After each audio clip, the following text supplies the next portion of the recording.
हरे कृष्ण। आज के इस श्रीमद् भागवत कक्षा में आप सभी का स्वागत है। हम जय राधा माधव भजन से शुरुआत करेंगे।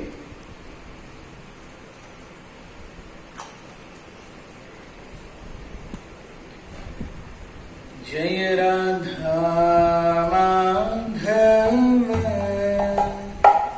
कुंज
ज्ञानतिमिरन्धस्य ज्ञानाञ्जनशलाकया चक्षुरुन्मिलितं येन तस्मै श्रीगुरवे नमः। श्रीचैतन्यमनोभीष्टं स्थापितं येन भूतले स्वयं रूपः कदा मह्यं ददाति स्वपदान्तिकं। वन्देऽहं श्रीगुरुः श्रीयुतापदकमलं श्रीगुरुन् वैष्णवांश्च श्रीरूपं साग्रजातं सहगण रघुनाथान्वितं तं सजीवं साद्वैतं सावधूतं परिजनसहितं कृष्णचैतन्यदेवं श्रीराधा कृष्णपादान् सहगण ललिता श्रीविशाखान्वितांश्च। हे कृष्ण करुणा सिंधु दीनबंधु जगत्पते गोपेश गोपिका कांत राधा कांत नमोस्तुते। तप्त कांचन गौरांगी राधे वृंदावनेश्वरी वृषभानुसुते देवी प्रणमामि हरिप्रिये। वाञ्छाकल्पतरुभ्यश्च कृपा सिन्धुभ्यैव च पतितानां पावनेभ्यो वैष्णवेभ्यो नमो नमः। जय श्री कृष्ण चैतन्य प्रभु नित्यानंद, श्री अद्वैत गदाधर श्रीवासादि गौर भक्तवृंद। हरे कृष्ण कृष्ण कृष्ण हरे हरे, हरे राम राम राम हरे हरे। हरे कृष्ण। आज के इस श्रीमद् भागवत के चर्चा सत्र में आप सभी का स्वागत है। हम चर्चा कर रहे हैं श्रीमद् भागवत के तृतीय स्कंद 9वां अध्याय, ब्रह्मा जी के द्वारा सृष्टि के सृजन के लिए प्रार्थनाएं, Brahma's prayers for creative energy. तो हमने चर्चा की कल कि किस प्रकार से ब्रह्मा जी भगवान का दर्शन प्राप्त करने के बाद भगवान का गुणानुवर्णन करते हैं, और भगवान का गुणानुवर्णन करते हुए उन्हें पता चलता है कि what exactly is his duty, उनका कर्तव्य क्या है। कर्तव्य है सृष्टि के सृजन को आगे बढ़ाना, और इसी सृजन को आगे बढ़ाने के लिए वे भगवान से प्रार्थनाएं कर रहे हैं। और हमने देखा कि कल उन्होंने कई सारी प्रार्थनाएं हमने देखी कि भगवान आपके जो चरण कमलों का आश्रय लेते हैं वो इस भवसागर को पार कर जाते हैं। आपके चरण कमलों से आने वाले सुगंध को जो कोई भी अपने नासिका में ग्रहण करता है उसका उद्धार हो जाता है। इस भौतिक जगत में हर कोई जीव काम क्रोध लोभ मोह मद मत्सर के चंगुल में घूम फिर रहा है, उसी में दौड़ धूप कर रहा है। आपकी शरणागति लेना और आपकी उपासना करना ये एकमात्र इस सब से उभरने का उपाय है। भूख प्यास, निद्रा, बहुत ज्यादा ठंडी गर्मी,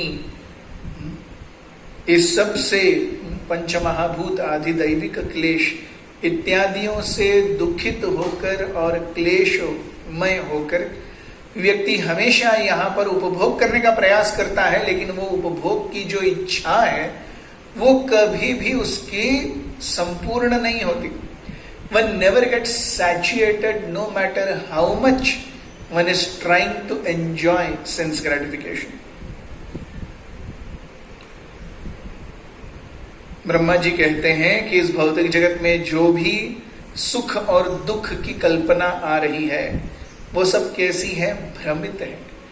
क्योंकि एक्चुअली जीव को या आत्मा को सुखों या दुखों का या उनसे कोई सरोकार नहीं है। ये केवल भौतिक स्तर पर ही कार्यरत होते हैं। तो हम समझेंगे कि अरे ऐसे कैसे हो सकता है, हमें तो दुख होता है, हमें तो खुशी होती है। लेकिन अगर हम देखें एक सुंदर उदाहरण, जैसे अगर हम पानी और तेल को दोनों को एक साथ मिला दें तो पानी और तेल कभी भी एक साथ नहीं आएंगे, वो मिलेंगे नहीं, वो घुलेंगे नहीं। पानी अलग रहेगा, तेल अलग रहेगा। अब उस पानी में हरा रंग डाल दीजिए, नीला रंग डाल दीजिए, पीला रंग डाल दीजिए, कोई भी रंग डाल दीजिए, लेकिन पानी हरा या नीला होगा, लेकिन तेल को उसका स्पर्श ही नहीं होगा।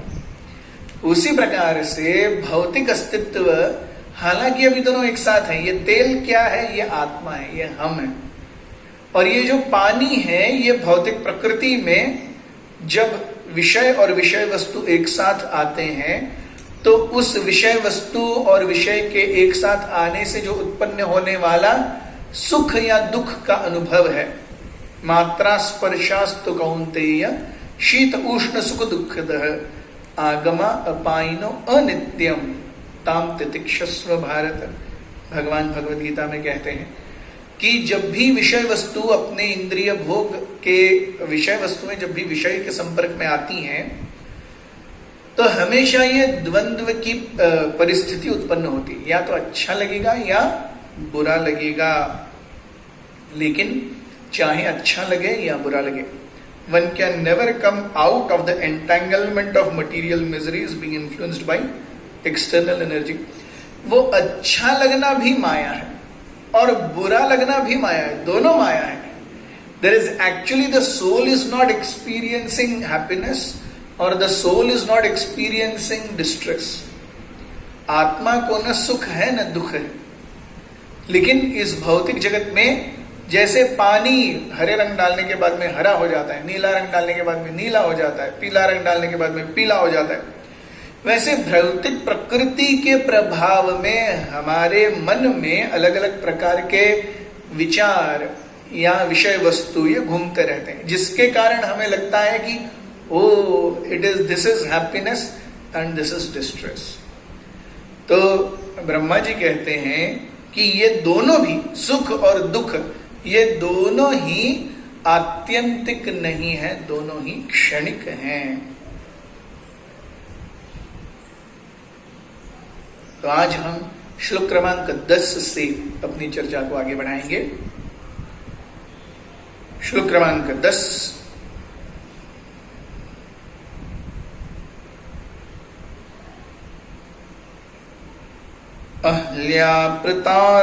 अहल्याप्रतार्थ करणानिशि निःशयाना नाना मनोरथ धिया क्षण भग्न निद्रा दैवाहतार्थ रचनार्षयोऽपि देव युष्मत् प्रसंग विमुखा इह संसरन्ति. Such non-devotees engage their senses in very troublesome and extensive work, and they suffer insomnia at night because their intelligence constantly breaks their sleep with various mental speculations. They are frustrated in all their various plans by supernatural power. Even great sages, if they are against your transcendental topics, must rotate in this material world. तो ऐसे व्यक्ति जो मात्र स्पर्शास्तु कौन्तेय शीत उष्ण सुख दुःखदः केवल भौतिक प्रकृति के ही प्रभाव से सुखों और दुखों के इस मेरीगो राउंड में घूम रहा है, उसके लिए वो क्या करता है, सुखों की अनुभूति प्राप्त करने के लिए बहुत ज्यादा गधे की तरह कार्य करता है. लेकिन ये बहुत ज्यादा कार्य करने के कारण क्या होता है, वो रात को सो भी नहीं पाता. देखिए, हम मेहनत क्यों कर रहे हैं? ताकि हम पेट पाल सकें. उतने के लिए मेहनत होनी चाहिए, उससे ज्यादा नहीं. आज हमारी जरूरतें ज्यादा हो गई हैं. आज basic standard of living has gone so high. Just to maintain itself, one really has to slog it out. आज हर घर में एक गाड़ी अनिवार्य है, हर घर में 2 बाइक्स अनिवार्य है, हर घर में अगर बच्चा इवन नर्सरी या LKG UKG में जाता है तो भी 60 साल का 60,000 70,000 80,000 रुपए उसका स्कूल की फीस है. और प्लस हमें पनीर भी चाहिए, हमको पिज्जा भी चाहिए, हमको थोड़ा सा हर हफ्ते में एक बार घूमना भी है. तो ऐसे जब, अब मैं ये नहीं कहता कि ये गलत है, लेकिन इसका सीधा प्रभाव कहां पड़ता है? इसका सीधा प्रभाव पड़ता है जेब पर. तो जितनी ज्यादा जरूरतें रखेंगे उतना ज्यादा जेब को भरा रखना पड़ेगा. जितना ज्यादा जेब को भरे रखना चाहते हैं उतना ही ज्यादा काम करना पड़ेगा, तभी तो जेब भरेगी. So it is a cycle. इसीलिए हम देखते हैं शास्त्र में क्या कहा जाता है, simple living and high thinking. सादा जीवन और उच्च विचार. लेकिन आजकल जिस प्रकार से लोग रह रहे हैं, सिंपली लिविंग हार्डली थिंकिंग, बस जीते हैं. क्यों जी रहा हूं ये कभी सोचा ही नहीं है. हर कोई शादी कर रहा है, चलो शादी. अरे बच्चे पैदा होते हैं, चलो बच्चे स्कूल में जाएंगे, चलो स्कूल में गए. बच्चे बड़े हो गए, क्या करना है, शादी करनी है. अरे ये सब हो गया, उसके पीछे कारण क्या है? What is the reason? तो जब बिना रीजन के, बिना किसी कार्य के, बिना हेतु को समझे हुए जब भी कोई व्यक्ति कार्य करता है उसे पागल कहा जाता है कि नहीं? क्यों कर रहे हैं हम ये सब, ये जब तक पता नहीं चले तब तक कोई कार्य करने का मतलब ही नहीं है। हर कोई व्यक्ति सोच रहा है कि ये फलाना फलाना हम कर लेंगे तो मैं सुखी हो जाऊंगा। तो जिन्होंने ये सब कर लिया उनसे पूछ लीजिए, भाई क्या आप सुखी हैं? शादी, अरे हाँ शादी कर लेंगे तो सुखी हो जाऊंगा। तो क्या शादी करने के बाद हर कोई सुखी है? नहीं, बच्चे हो जाएंगे तो फिर सुखी हो जाऊंगा। अच्छा, जिनके बच्चे हैं क्या वो सुखी हैं? नहीं, बच्चे बड़े होंगे ना, अभी वो बच्चे छोटे हैं ना, उनका सब कुछ हमें ही करना पड़ता है। वो जब बड़े हो जाएंगे तो हम सुखी हो जाएंगे। अब जिनके बच्चे 13, 14, 15, 16 साल के, उनसे पूछिए क्या वो सुखी हैं? बोले अरे अभी तो इतना कॉलेज का उनका खर्चा है, ये है वो है। उससे बड़े हो जाएंगे तो फिर अरे काम के लिए कहाँ जाएंगे? वो जहां भी नसीब लेके जाएगा वहां जाना ही पड़ेगा। तो कहने का तात्पर्य है देयर इज नो सैचुएशन, जीवन चक्र चलता रहता है। उसके बीच में हम में से हर कोई सोचता है मैं ये करूंगा तो देखो, मैं ये करूंगा तो देखो। हर कोई अपना कर्तव्य कर रहा है, कर्तव्य करते करते करते दिन आगे बढ़ा रहा है। उन कर्तव्यों के निर्वाहन से अगर हम रिजल्ट्स एक्सपेक्ट कर रहे हैं then we are in problem. When we execute duties just as duties wherein I don't want anything from that, till then everything is good. लेकिन जब हम कर्तव्यों के निर्वहन के साथ में अपने आप को उससे आने वाला जो कर्म फल है उसकी अपेक्षा हम करने लगते हैं, तब हम कर्म बंधनों की श्रृंखला में जकड़े जाते हैं। तो इतना ज्यादा कष्ट है कि रात में नींद भी नहीं आती। सोचिए, कई लोगों को रात में नींद नहीं आती। कई साल पहले मैं एक व्यक्ति से मिला था, वो तभी हरे कृष्ण महामंत्र उसने जप करना शुरू किया था। और हाँ, मतलब मैं जब उनसे मिला उससे पहले वो ड्रग एडिक्ट था। तो हम बातें कर रहे थे तो उसने बताया कि प्रभु जी मैंने पिछले 12 साल से मैंने सूरज को देखा ही नहीं था, क्योंकि जैसे ही शाम ढलती थी मैं उठ जाता था और डिस्कोस, पब्स, बार्स में जाता था, स्मोकिंग करता था, चरस पीता था। और सुबह होने के पहले ब्रह्म मुहूर्त में हम उठ जाते हैं, वो ब्रह्म मुहूर्त में सो जाता था, दिन भर सोता रहता था। सो कहता है 12 साल मैंने सूरज देखा ही नहीं। एक तप कर लिया उसने बिना सूरज को देखे हुए। ये जिंदगी है लोगों की। They can't sleep at night. There is insomnia. There is so much work. They are frustrated in all their plans by supernatural power. वो सब कुछ करते हैं सुखी होने के लिए, लेकिन होते हैं क्या सुखी? नहीं। कोई तो चीज है जो उन्हें ये दिल मांगे मोर, तो तुम्हारा दिल मांगे मोर ओके, लेकिन उसके आगे क्या? Do you deserve more? तो जीवन हमेशा ये दो चीजों पर चलता है। One is what we desire and second is what we deserve. So what we desire is in congruence with what we deserve, then it is much easy. But when I desire more than what I deserve, then life is a big problem.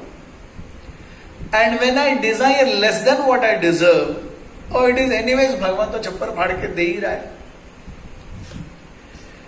तो हमारे कर्मों के फल के अनुसार हमें जो कुछ भी मिलना है, मोटा मोटी जितने सुख, जितने दुख, जितनी सांसें, ये होना ही होना है। इसमें कोई कमी नहीं आएगी, इसमें कुछ ज्यादा भी नहीं होगा।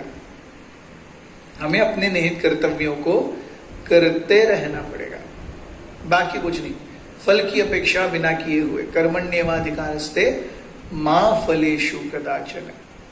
ऐसे ऐसे मेंटालिटी से जब व्यक्ति जीता है, then actually his life is good.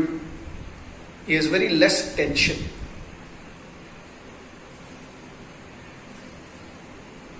Brahma ji कहते हैं कि बड़े बड़े ऋषिमुनि महात्मा भी अगर आपके द्वारा दिए गए निर्देशों का पालन नहीं करते तो वो भी इस भौतिक संसार में जकड़े जाते हैं। श्रील प्रभुपाद जी यहाँ पे बहुत सुंदर श्रीमद् भागवतम से कई सारे श्लोक उद्धृत करते हैं। वह कहते हैं 10वें स्कंद के दूसरे अध्याय का 32वां श्लोक,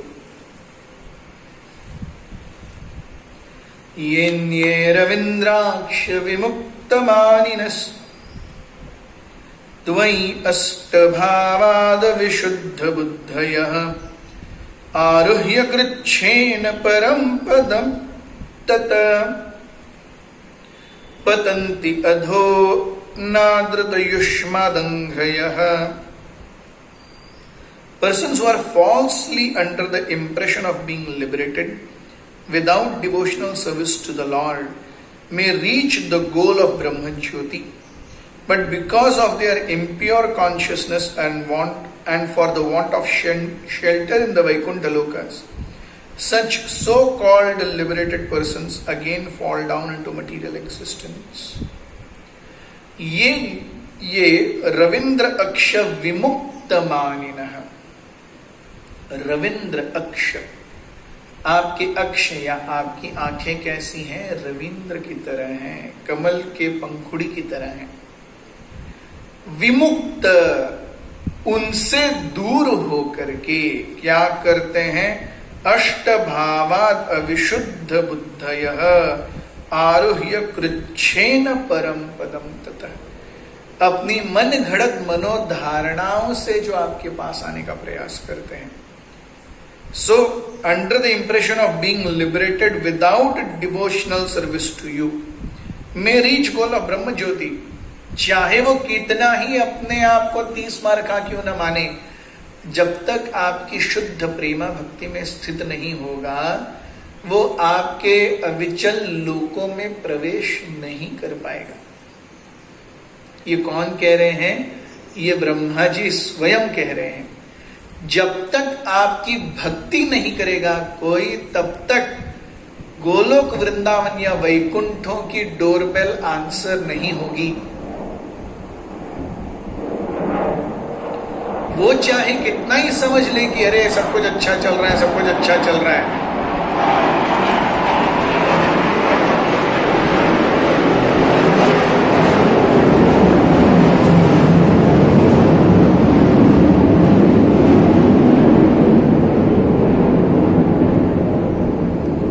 So such so-called liberated persons, Brahma ji कहते हैं so-called liberated, वो समझ रहे हैं कि उनका उद्धार हो गया, उन्होंने मुक्ति प्राप्त कर ली, लेकिन केवल उन्होंने सोचने से कि मैं मुक्त हूं, ऐसे मुक्ति होती है क्या? कोई अगर सोचे मैं इंजीनियर हूं और या फिर मैं डॉक्टर हूं, ऐसा करके स्टेथोस्कोप लेके और व्हाइट कोट डाल करके कोई हॉस्पिटल में घूमने लगा, घूमने देंगे क्या उसको?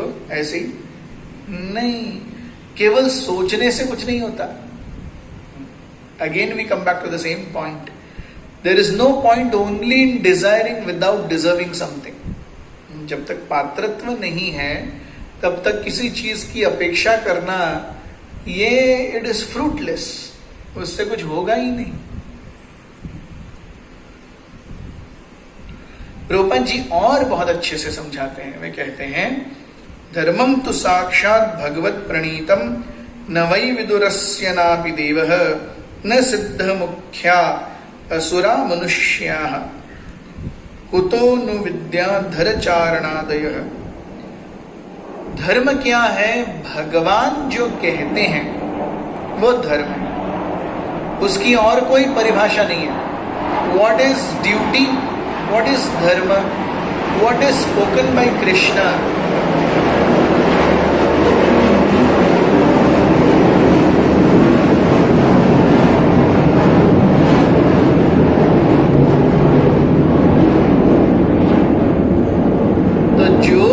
भगवान अपने मुखारविंद से बोलते हैं उसका पालन करना ये एकमात्र धर्म का लक्षण है, और कोई दूसरी चीज नहीं है।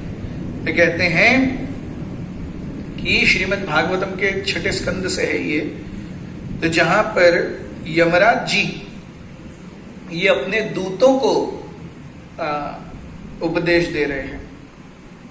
तो धर्मम तो साक्षात भगवत प्रणीतम न वही विदुर रस्य नापि देव। कोई नहीं धर्म की परिभाषा दे सकता, देवतागण नहीं दे सकते, सिद्ध नहीं दे सकते, मनुष्य नहीं दे सकते, विद्याधर चारण कोई भी स्वर्गवासी कोई नहीं दे सकता।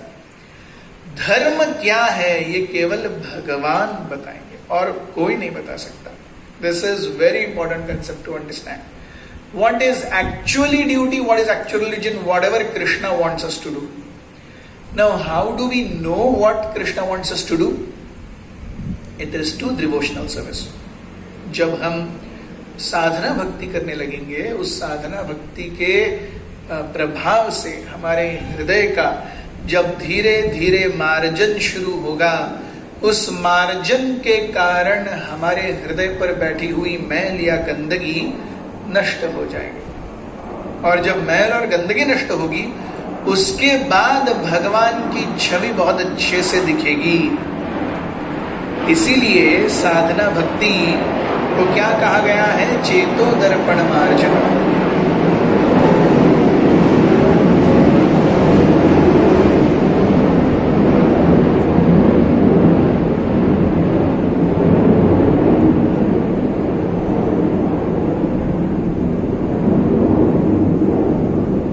साधना भक्ति का तत्व कैसा है?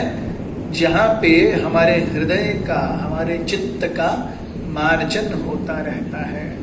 इस मार्जन के साथ में अब जब मार्जन होगा, जब घिसाई होगी, जिसकी भी घिसाई होती है, क्या उसे अच्छा लगता है? नहीं। जिसकी भी घिसाई होती है, आप उस व्यक्ति से पूछिए, भाई तुम्हारी बहुत घिसाई हो रही है, अच्छा लग रहा है क्या?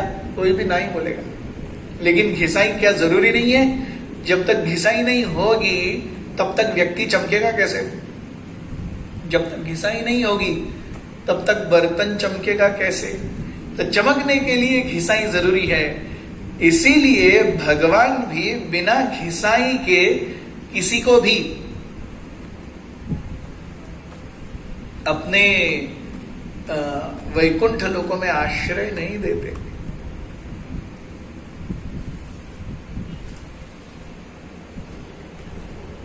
श्लोक क्रमांक 11। त्वं भक्ति योग परिभावित हृत्सरोज आसे श्रुतेक्षित पथो ननुनाथ पुंसाम् यद्यद्धियात उरुगाय विभावयन्ति तत्त्वद्वपुः प्रणयसे सदनुग्रहाय। O my Lord, your servant, your devotees can see you through the ears by the process of devotional hearing, and thus their hearts become cleansed, and you take your seat there. You are so merciful to your devotees that you manifest yourself in the particular eternal form of transcendence in which they always think of you. हे भगवान, जब भी आपके भक्त श्रुत इक्षित पंथ, इक्षित यानी देखा हुआ, श्रुत यानी सुना हुआ, तो आध्यात्मिक जगत का दर्शन कैसे कर सकते हैं? आध्यात्मिक तत्व का दर्शन कैसे कर सकते हैं? आध्यात्मिक तत्व का दर्शन ये आंखों से नहीं होता। श्रुत इक्षित पथई, आध्यात्मिक जीवन में मार्ग हमें सुन करके पता चलेगा। इसीलिए आध्यात्मिक जीवन में हम देखते हैं क्या देख रहे हैं उसका बहुत कम महत्व है, क्या सुन रहे हैं उसका बहुत ज्यादा महत्व है। तो श्रुत ईक्षित पंथ, ऐसा रास्ता जो क्या किया हो, श्रवण से, कान के द्वारा आध्यात्मिक श्रवण, आध्यात्मिक ज्ञान के श्रवण से जो रास्ता अभी दृष्टिगोचर हुआ है, उसका मार्ग जब हम पालन करेंगे, उस मार्ग का जब हम अवलंबन करेंगे, तभी शुद्ध भक्ति के संपर्क में आ पाएंगे। So you are so merciful to your devotees that you manifest yourself in the particular eternal form of transcendence in which they always think of you. जो व्यक्ति जिस भी तरीके से आपकी भक्ति, सेवा, पूजा, प्रतिष्ठा करना चाहता है, आप उसे उसी प्रकार से, ये यथा मां प्रपद्यन्ते तांस्तथैव भजाम्यहम्, आप जो मुझसे मांगेंगे, whatever you desire will be fulfilled. Yes. So we cannot say that I will desire spiritual benefits. At the same time, Lord should always take care of me materially. ऐसा कैसे होगा? क्योंकि material life and spiritual life ये दोनों opposite number line पे चलते हैं। मैं माइनस की तरफ दौड़ूंगा लेकिन मुझे प्लस मार्क चाहिए, ऐसे कैसे हो सकता है? मैं एग्जाम में एक भी आंसर नहीं करूंगा लेकिन मेरे को 10 में से 10 चाहिए, ऐसे कैसे हो सकता है? नहीं हो सकता। तो जब तक हम एक्चुअल बोनाफाइड भक्ति के तत्व का पालन न करें, हम भगवत धाम जा सकते हैं, ऐसे कैसे हो सकता है? ऐसा हो नहीं सकता। और ये रास्ता कैसे पता चलेगा? इसको कहते हैं श्रुत ईक्षित पंथ। ऐसा रास्ता जो कानों से देखा जाता है, आंखों से नहीं।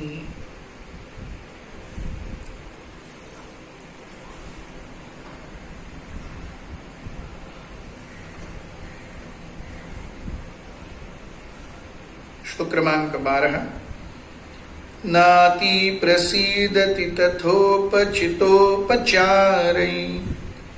राराधितः सुरगणैर्हृदि बद्धकामैः यत्सर्वभूतदयया सदलभ्यएको नानाजनेष्ववहितः सुहृदन्तरात्मा। My Lord, you are not very much satisfied by the worship of the demigods, who arrange for your worship very pompously with your various paraphernalia, but who are full of material hankerings. You are situated in everyone's heart as the super soul just to show your causeless mercy, and you are the eternal well-wisher, but you are unavailable for the non-devotees. भगवान, देवता जिस प्रकार से आपका स्तवन, भजन, पूजन करते हैं, आप उससे बहुत ज्यादा खुश नहीं होते। It's a very important verse. ये देवतागण, ये कौन कह रहा है? ब्रह्मा जी कह रहे हैं। इस स्टेटमेंट को लाइटली लिया जा सकता है?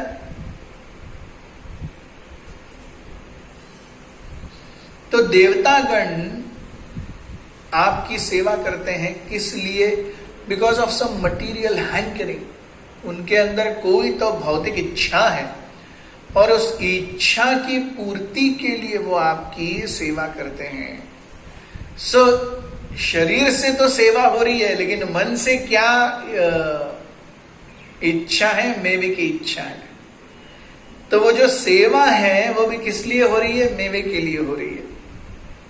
तो क्या इस प्रकार का कार्य, इस प्रकार की सोच ये भगवान को हमारी ओर आकर्षित करेगी? कभी नहीं।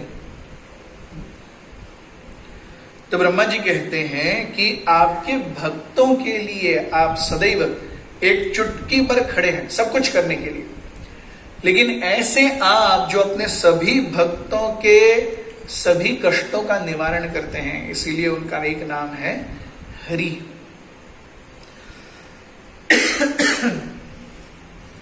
उनका एक नाम है हरि। हरि कौन है? जो अपने भक्तों के दुख, क्लेश, पीड़ाएं हर लेते हैं, वो है हरि।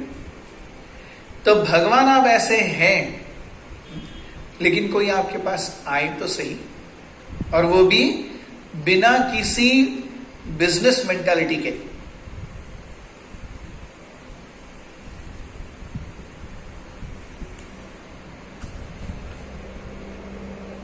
श्लोक क्रमांक 13।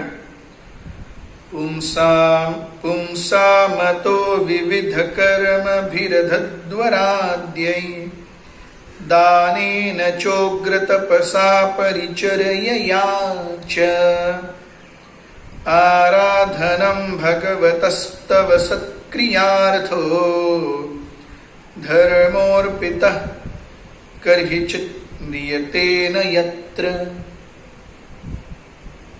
But the pious activities of the people, such as performance of Vedic rituals, charity, austere penances, and transcendental service, performed with a view to worship you and satisfy you by offering you the fruitive results, are also beneficial.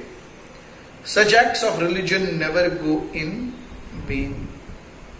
तो ब्राह्मणों को दक्षिणा देना, बहुत ज्यादा दान करना, वैदिक अलग अलग नियमों का पालन करना, तपस्या करना, भगवान की सेवा करना, किसकी ये सारी चीजें करना कैसे? With the mentality to please you.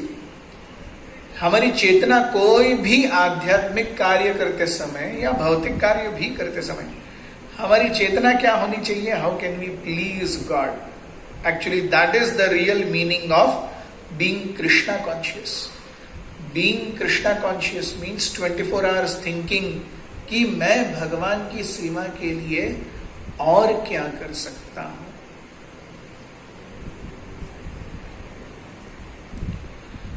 तो व्यक्ति भगवान की सेवा में जो कुछ भी करे उसका कोई भी प्रयास कभी भी विफल नहीं जाएगा.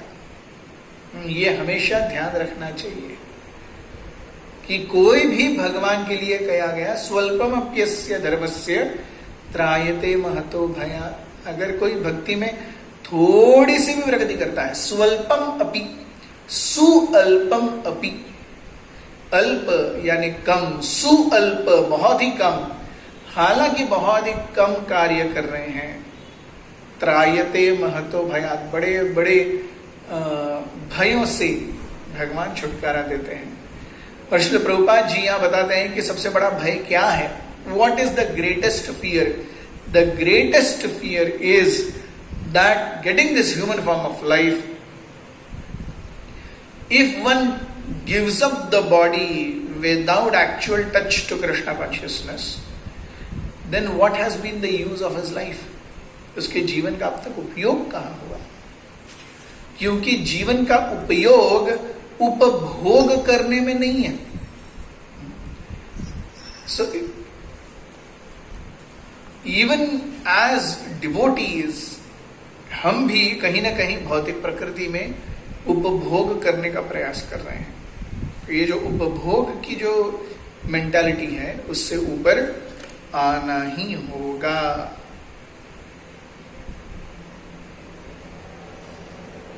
श्लोक क्रमांक 14.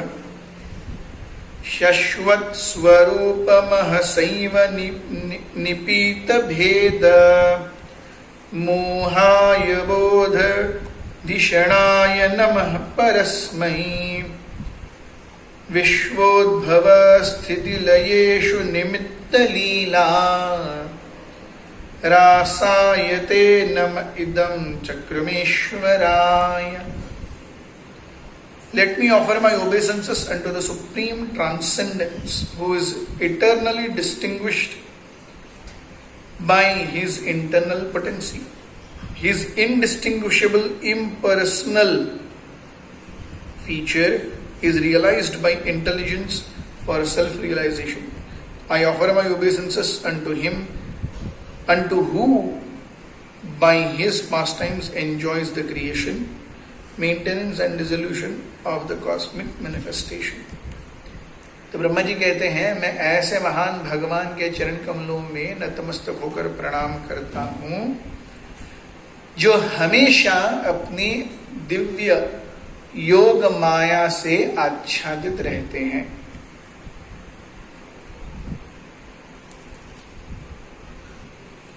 श्लोक क्रमांक 15.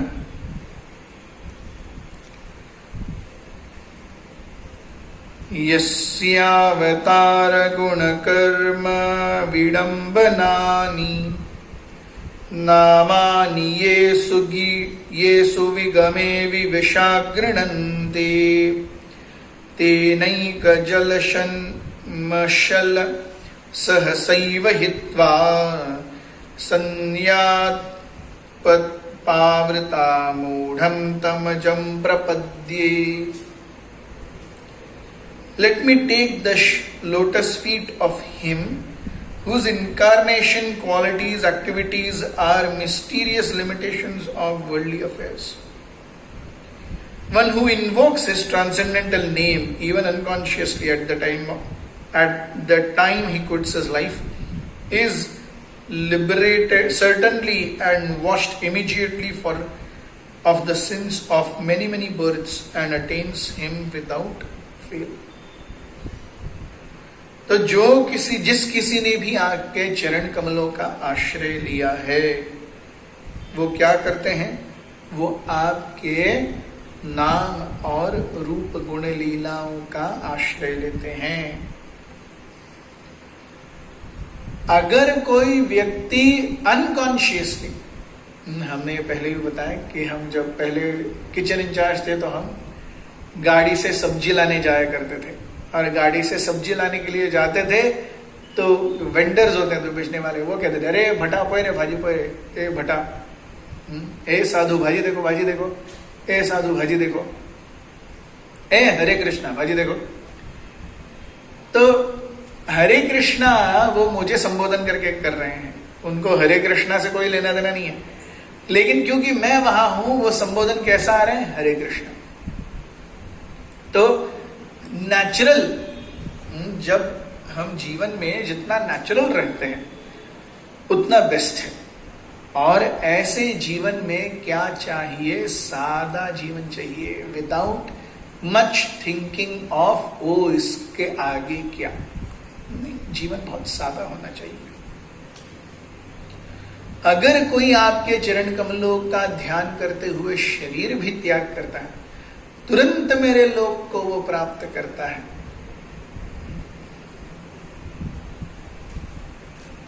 श्लोक क्रमांक 16. यो वाहं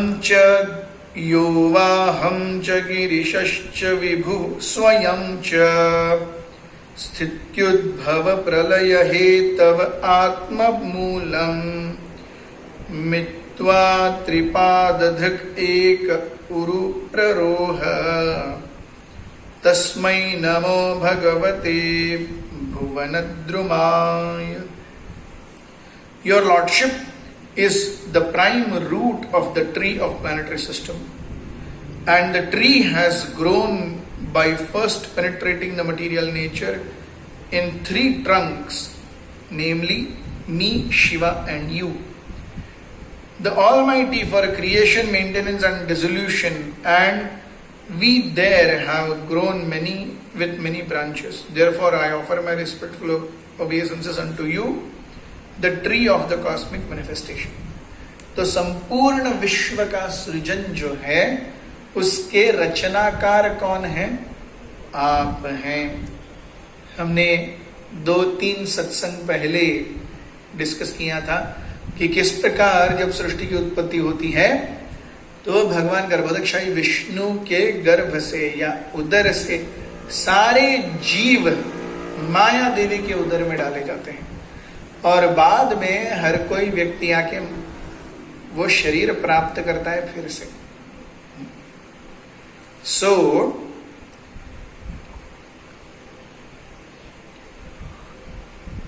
संपूर्ण चीजें, ये संपूर्ण भौतिक अस्तित्व जो है वो आपसे शुरू हो रहा है, और सबसे पहले उसकी उपमा दी गई है एक पेड़ से. तो पेड़ जैसे बड़ा होता है तो उसके बड़ी पहले 2-3 शाखाएं निकलती हैं. तो इस भौतिक अस्तित्व या इस ब्रह्मांड रूपी पेड़ की प्रमुख निचला जो डंडा है वो आप हैं, और उससे ऊपर आने के बाद 3 शाखाएं निकली हैं. ये शाखा कौन है? ब्रह्मा, विष्णु और महेश. तो हर जगह कीचड़ में गंदगी होती है, लेकिन उसमें से जब कमल खिलता है हम फिर भी उसका उपयोग करते ही है ना. तो ब्रह्मा जी कह रहे हैं कि इस भौतिक अस्तित्व में जो कीचड़ के समान है, उसमें हमारी सेवा जो हमें दी गई है वो किसके समान है? कमल के पंखुड़ी के समान है। और for creation, maintenance and dissolution, and we have there grown with many branches. हम आगे और ज्यादा बिखरते चले गए। तो सृष्टि की 3 प्रमुख शाखाएं ब्रह्मा, महेश और शिव, ब्रह्मा, महेश और Vishnu.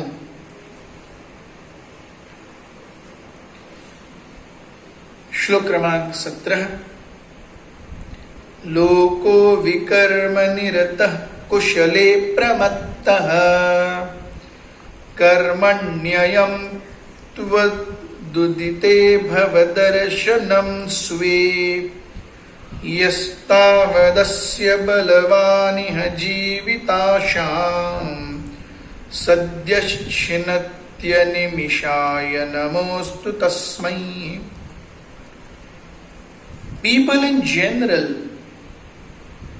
all engage in foolish acts, not in the really beneficial activities enunciated directly for you, for their guidance. As long as their tendency for foolish work remains powerful, all their plans in the struggle for existence will be cut to pieces. I therefore offer my obeisances unto him who acts as eternal time. तो काल चक्र के बारे में यहां पे वर्णन किया जा रहा है। काल चक्र क्या करता है? सभी चीजों को धूल में मिला देता है। तो काल का प्रभाव क्या है? Everything must and, that is basically काल। जो कुछ भी है उसका अंत होना है। वो अंत करवाने की एजेंसी क्या है? वो अंत करवाने की एजेंसी है काल। तो कई सारे लोग हैं जो बहुत ज्यादा प्रयास करते रहते हैं, बहुत ज्यादा मेहनत करते रहते हैं, लेकिन मूर्खतावश चीजों में ही लगे रहते हैं। लेकिन आपकी भक्तिमय सेवा में कोई भी अपनी ज्यादा रुचि नहीं दिखाएगा। और जब ऐसे जीव जीते हैं तो उनके अस्तित्व को आप कैसे कट करते हैं? Like in the form of time, आप समय के रूप में उनकी इच्छाओं को, उनके कार्य, उनके मेहनत को कट कर देते हैं। हमने देखा है किसी चीज के लिए हम बहुत ज्यादा मेहनत करते हैं, वो होती नहीं है। तो समय के प्रभाव से हमने उस चीज को करने के लिए जितनी मेहनत करी, एक तरीके से वो विफल गई। ऑफकोर्स हमें प्रयत्न करते रहना चाहिए, ऐसा नहीं कि प्रयत्न नहीं करना चाहिए, लेकिन हम कोई कार्य कर रहे हैं, उसके लिए हमने बहुत मेहनत की है, लेकिन मेहनत होते हुए भी कार्य अगर प्रगति पथ पर आगे नहीं बढ़ता, तो एक तरीके से जितना मेहनत किया वो भी तो थोड़ी कहीं कोई और उपयोग में आ जाता, किसी और काम में क्यों उपयोग में आ जाता। तो यहां ब्रह्मा जी कहते हैं कि the beneficial activities enunciated directly by you for their guidance. तो आपने उनके लिए जो निर्देश रख छोड़े हैं उनका वो पालन नहीं करते।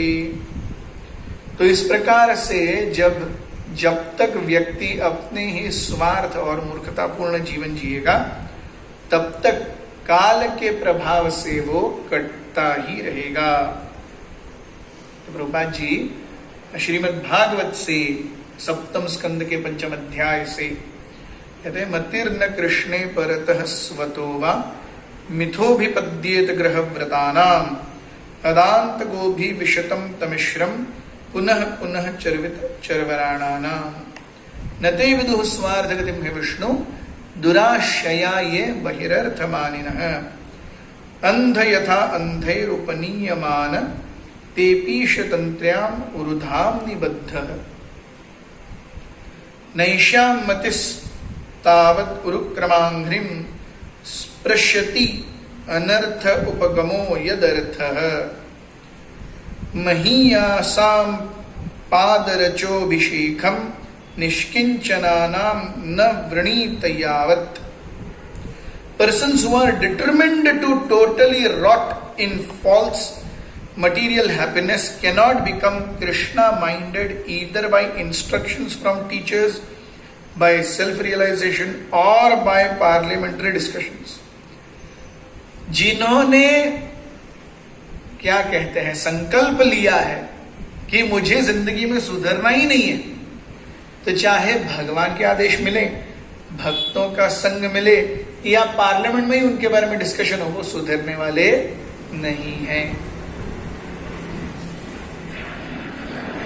They are dragged by the unbridled senses into the darkest region of ignorance. तो उनका जीवन जो है वो किसके द्वारा चलता है? वो काम वासनाओं के द्वारा चलता है. और काम वासनाओं के साथ जीने वाला व्यक्ति कैसे जीता है, उसका हश्र क्या होता है, ये तो हम भली भांति जानते हैं.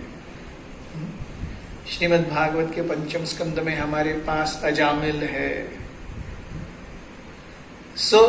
जब तक शुद्धि नहीं है तब तक भगवत चेतना में, भगवत सेवा में पदार्पण ही नहीं है. हम देखते हैं प्रभुपाद जी कहते हैं, because of their foolish activities they are unaware that the ultimate goal of human life is to achieve Vishnu. हम क्यों ये सब कर रहे हैं, ये तो समझ में नहीं आया. तो प्रभुपाद जी यहाँ कहते हैं हम क्यों कर रहे हैं, विष्णु प्राप्ति के लिए सब कुछ कर रहे हैं, बाकी कोई इच्छा नहीं है.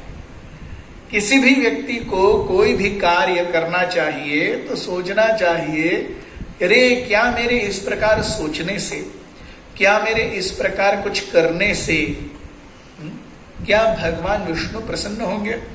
If yes, please go ahead. If we have doubt, better we give benefit of doubt.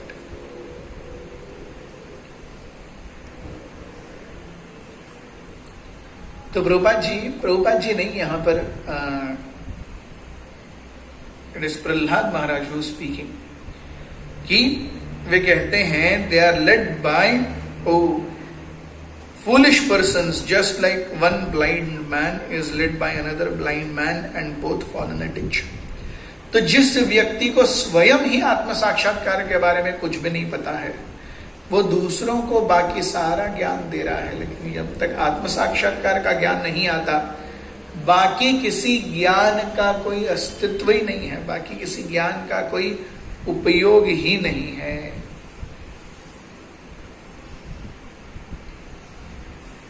श्लोक क्रमांक 18. यस्माद् द्विमेम्यहमपि द्विपरार्धधिष्ण्य मध्यासितः सकललोचनमस्कृतं यत् तेपे ततो बहुसवो वरुरुत्समांस्तस्मै नमो भगवते धीमकाय तुभ्यम्. O Lordship, I offer my respectful obeisances unto you, who are indefatigable time and the enjoyer of all sacrifices. Although I am situated in the abode which will continue to exist for a time duration of 2 parardhas, although I am the leader of all other planets in the universe, and although I have undergone many years of penance for self-realization, I still offer my respects unto you. भगवान, आप हमेशा से ही स्वामी हैं, सारे यज्ञों के यज्ञपति हैं. तो हालांकि मैं कितना लंबा है मेरी जीवन अवधि, जब तक ब्रह्मांड है तब तक ब्रह्मा जी, क्योंकि उन्हीं का अंड है, तो वो नहीं हो ऐसे कैसे चलेगा. तो जब तक ब्रह्मांड है तब तक ब्रह्मा की जीवन अवधि है.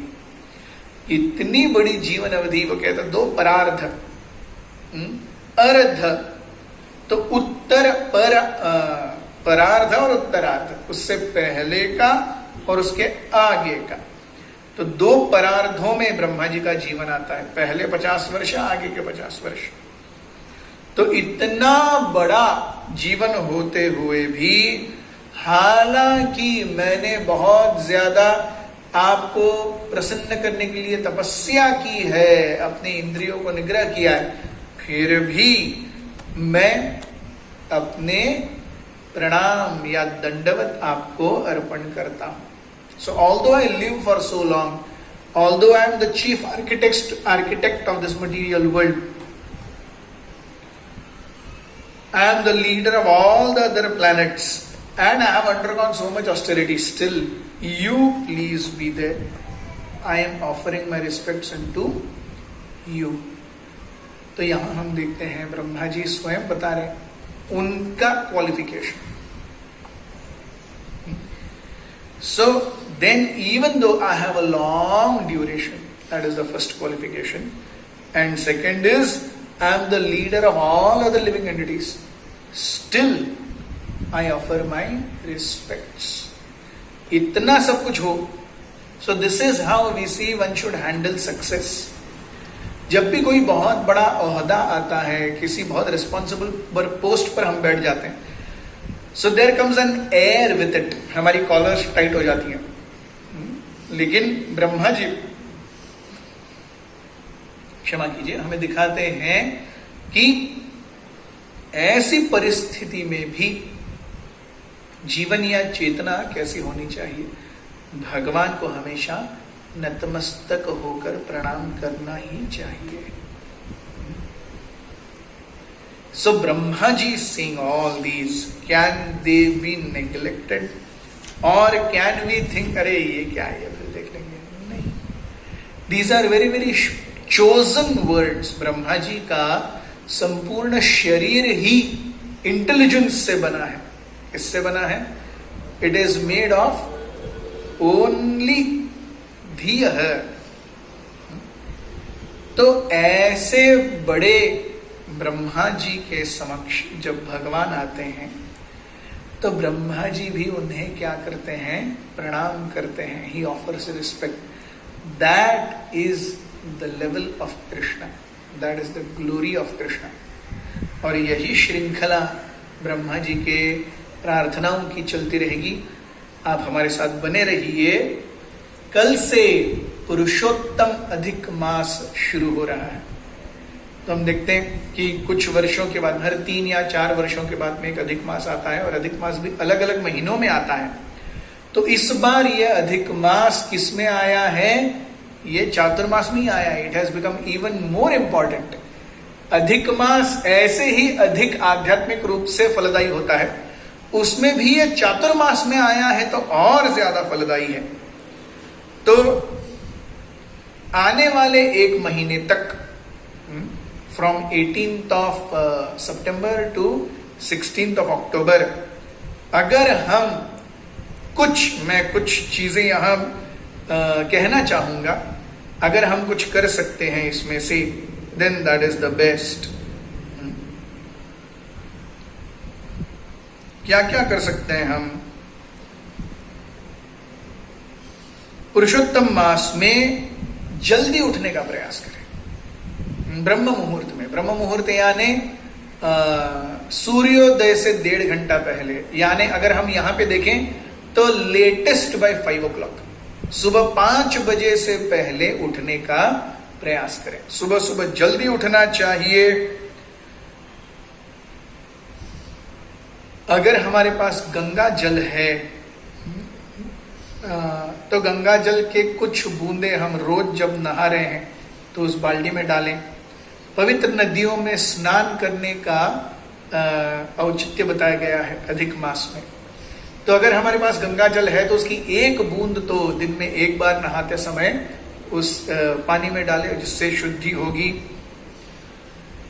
सुबह सुबह उठने के बाद जप करें. शुचिर्भूत हो जाए 20 मिनट में, 25 मिनट में, और तुरंत जप करना शुरू करें. कम से कम 2 या 4 माला तो सुबह सुबह ब्रह्म मुहूर्त में करें. ये बहुत ही महत्वपूर्ण है. भगवान के विग्रहों की या भगवान के फोटोज की सेवा करें. उनको अगरबत्ती दिखाकर, धूप दिखा करके, चामर दिखा करके, मोरपंख दिखा करके, उनको भोग लगा करके हम भगवान के विग्रहों की या फोटोज की सेवा कर सकते हैं। कम से कम इस महीने में तो जैसे हम श्रावण मास में या कार्तिक मास में करते हैं, वैसे इस महीने में वेजिटेरियन रहें। हो सके तो प्याज और लहसुन भी वर्ज कर दें। जितना हो सके सादा अन्न खाएं। जितना हो सके उतना कम तली हुई चीजें। अगर कोई तली हुई चीज और मिठाई वर्ज कर सकता है इस महीने में, तो ये अत्यंत उत्तम है, क्योंकि स्वाद जो है वो चिकनाई और मिठाई इन दोनों में ही है। तो स्वाद को अगर निकाल देना है तो giving up oil, giving up at least oily substances, बहुत ज्यादा जहां ऑयल लगता है, या deep fried and sweet, this is very much recommended in Purushottam maas. हो सके उतना ब्रह्मचर्य का पालन करें। हो सके उतना दिन में एक बार अन्न ग्रहण करें। बाकी सब टाइम फ्रूट्स ले सकते हैं, हो सके तो फ्रूट्स, वेजिटेबल्स, ये सब ले सकते हैं। अन्न हो सके तो दिन में एक बार ग्रहण करने का प्रयास करें। दान करें, तो दान का बहुत ज्यादा महत्व है। झूठ न बोलें। भगवान को नियमित रूप से तुलसी दल अर्पण करें। नियमित रूप से हम जब तुलसी दल मात्रेण जलस्य चुलुकेन वा विक्रीणिते स्वमात्मानं भक्तेभ्यो भक्तवत्सल। अगर कोई एक तुलसी दल या इतना सा जल भी भगवान को अर्पण करता है, तो उस भक्ति भाव से प्रसन्न होकर भगवान अपने आप को उस भक्त को बेच देते हैं। He becomes subordinate to that devotee. तो एक महीने तक रोज अगर आपके पास भगवान के विग्रह हैं, और या फिर अगर आपके पास भगवान के फोटोज हैं, तो उन्हें तुलसी दल, उनके चरण कमलों पे तुलसी दल नियमित ये करें। शास्त्र पढ़ने का प्रयास करें। गीता, भागवत, अपने आप 5 मिनट ही क्यों ना हो, 5 मिनट नियमित रूप से तुलसी महारानी की परिक्रमा करें। रोज शाम को घी का दिया जलाएं राधा कृष्ण के लिए।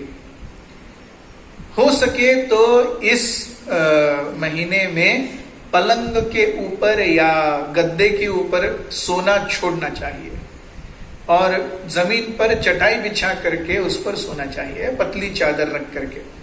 तो जितना हो सके आराम कम करना चाहिए, ये प्रयास करना चाहिए।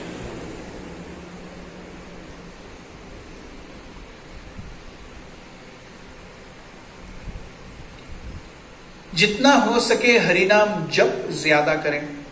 तो नाम जप, भागवत श्रवण, विग्रह सेवा, अगर हो सके तो होली धाम तो अभी नहीं हो पाएगा कोरोना में, तो इतना तो कर सकते हैं। नाम जप, भागवत, विग्रह सेवा, भक्तों की सेवा, अपने आप में तपस्या करना, ये अगर हम कर सकते हैं तो हम बहुत ज्यादा इसमें आगे बढ़ पाएंगे।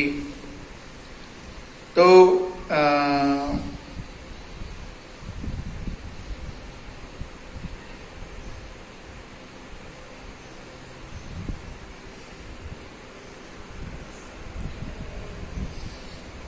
सुबह सुबह जगन्नाथ अष्टकम गाएं, दोपहर में चौराग्रगण्य अष्टकम गाएं, शाम को भगवत गीता के 15वें अध्याय का पाठ करें, या श्रीमद् भागवत में 10वें स्कंद के 14वें अध्याय के एक पहले श्लोक से लेके 40वें श्लोक तक ब्रह्मा जी भगवान की स्तुति कर रहे हैं, ब्रह्म स्तुति, तो उसका पठन कर सकते हैं।